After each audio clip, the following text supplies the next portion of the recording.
আল্লাহ, তোমার রহমতের সামনে আমার গুনার তো কোনো অস্তিত্ব নাই মওলা। আমার গুনাহ না হয় পাহাড় পরিমাণ হবে, বেশি থেকে বেশি আসমান পরিমাণ হবে, না হয় পুরা পৃথিবী পরিমাণ হবে।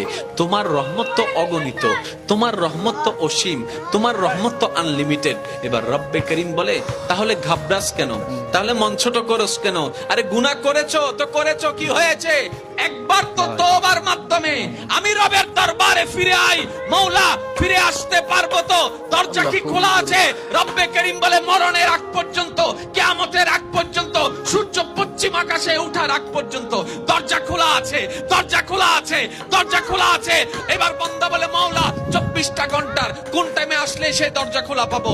রব্বে করিম বলে, আরে ব্যাংকের দরজা খোলা থাকে নির্দিষ্ট সময়ে, অফিস আদালতের দরজা খোলা থাকে নির্দিষ্ট সময়ে, এমনকি ঘরের দরজাও খোলা থাকে নির্দিষ্ট সময়ে, এর বাইরে যাই না। কিন্তু তোর রবের দরবার এমন একটা দরবার, 24টা ঘন্টার যেই কোনো মুহূর্তে তুই আসবি, তোর রবের দরবার তোর জন্য খোলা থাকবে। সুবহানাল্লাহ।